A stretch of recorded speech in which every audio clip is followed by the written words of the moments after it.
Hi everybody, this is Anne. The other night I had a dream where I made the cutest seashell themed candy dishes. When I woke up, I quickly wrote it down and designed the templates.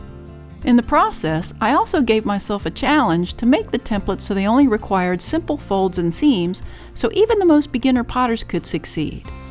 In this video, I'll show you what I came up with and walk you through my 3 easy origami template projects. Here are the templates I created. There's only one that has more than one piece.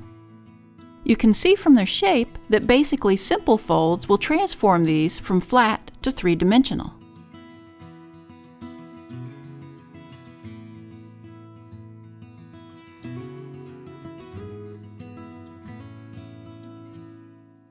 The first project was inspired by the trivia seashells. I rolled out a 1/4-inch slab, ribbed it smooth, then cut out the template with a needle tool.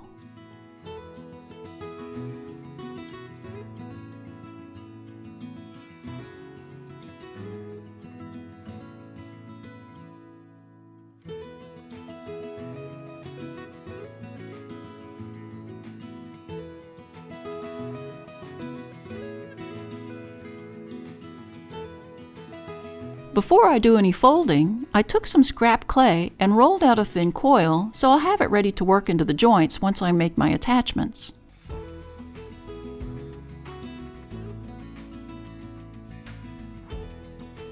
Next, I needed to score the edges. I usually like to bevel the edges of my template pieces for attachment, but these small templates with intricate edges made it difficult to use the bevel tool, so I just scored the heck out of the very top edges with a wire tool, so the wire tool did the beveling.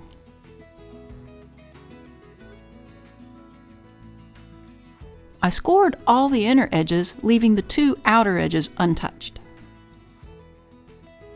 I then slipped at least one of the edges that'll be joined to make them nice and sticky. A good tip is to let the clay firm up a little before making attachments, but these are so small that I'll show you that can be done on fresh clay too. I picked up the first edge and worked it together along the back side, then wedged a sponge under the curved edge to steady it.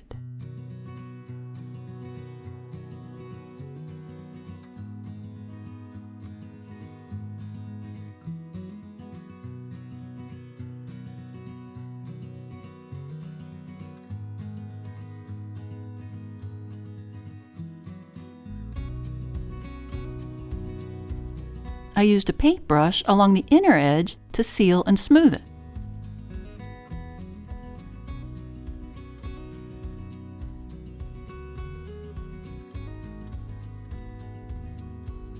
I placed part of that coil in the seam and worked it smooth.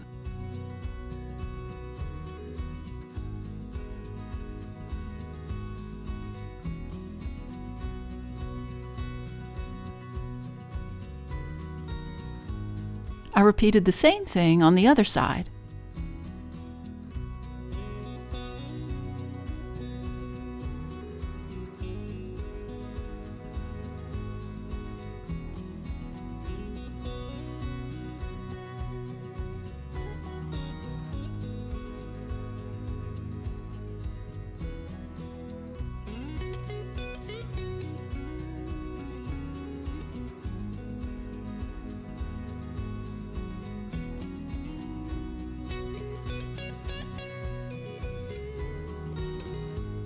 Really working that edge so it was nice and crisp along the outside of the bowl, and then I placed another sponge under that side. I slipped the back center section and joined that together, making sure the top edge lined up.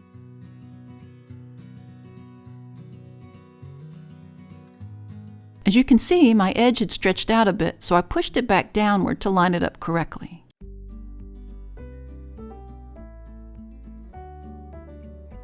I really worked that together at the back with my fingers, then with a paintbrush on the inside, finally working a coil into that seam.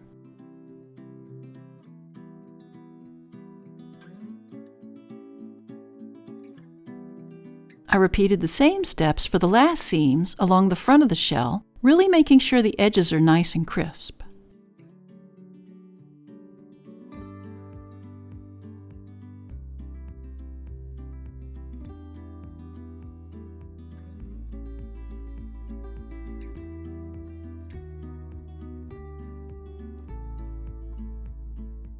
I placed a little ball of clay along that pointed opening to strengthen the joint. If there were going to be any cracks, it would be in that vulnerable connection.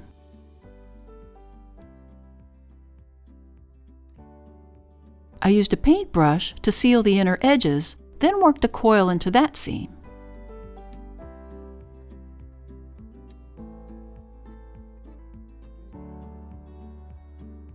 I stood the piece up and used my fingers to push the bottom clay flat to the mat so it wouldn't rock.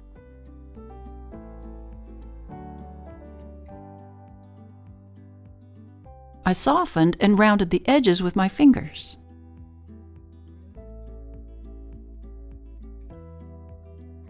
Finally, I used a level to make sure my sides were even. The good thing about making a seashell is that it really doesn't necessarily need to be totally perfect, as nature rarely is. Nature is imperfect and unique. Now here's a sample one that I made. In this one, I carved simple lines on the outside for a more decorative surface.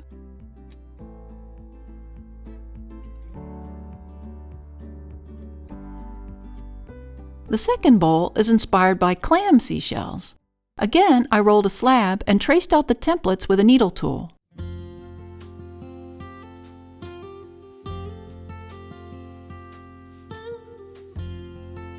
I placed the gusset template piece between the V cutout. I then scored the inner edges of the bigger template piece and all the edges of the gusset. I slipped the edges well and began attaching the first edge so the point of the gusset lines up with the corner of that first side. I really pushed the clay together so it would stick.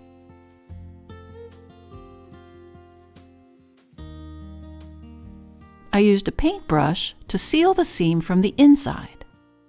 I worked the outside to a crisp edge. If you really want to make sharp, clean lines, wait until the clay dries to leather hard, but it's still pliable.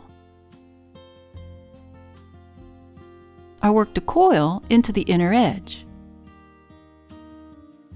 I repeated this process for the other side of the gusset.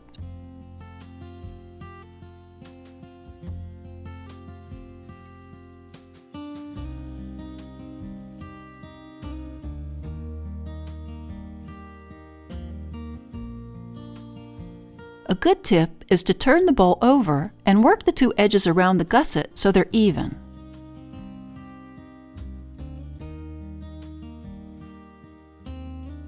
Finally, I worked another coil into that seam. I rounded the edges with my fingers. I wanted the bowl to sit up so the front edge was off the table, so I positioned that edge up where I wanted it and used my thumbs against the two edges of the gusset section to push the clay downward flat to the table. There, that's what I wanted. For fun, I used my fingers to flute the outer edge like a clamshell.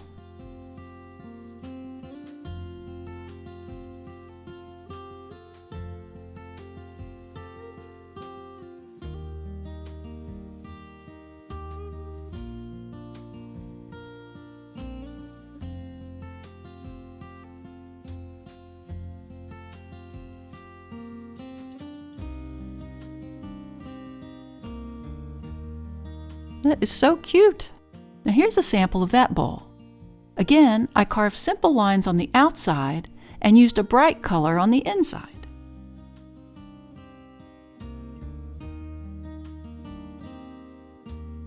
Finally, I designed another variation of the clamshell that we're calling the Heart Cockle Bowl. Again, I cut the template from the slab. I repeated the same steps of scoring the inner edges of the template and slipping them. I connected the first side well, making sure the outside created a nice sharp connection, and worked the coil into place. I repeated that for the second connection side.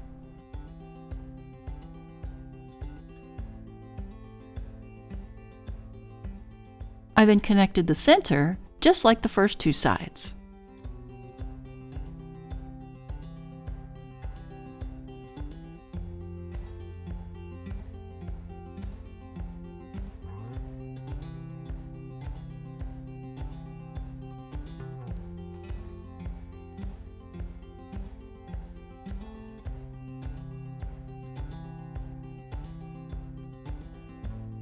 This bowl has a bit of a twist to it. I turned it over and used my thumbs to push the clay inward along the 2 joint seams, and then I pushed the clay along the bottom center section so it tucked in, almost coiled under a bit.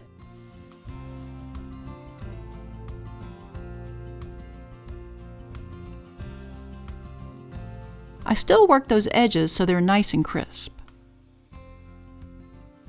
Now when I turned it over, I had a nice little sculpted detail at the back. You can leave it smooth like this, or you can flute the edge like this sample, where I used the back of a paintbrush to flute it. Now here's the fluted version, all glazed and fired. Again, I carved a little design along the back. Since Mother Nature has given us so many different shapes and forms of seashells, you can put your own spin on these to make them uniquely yours.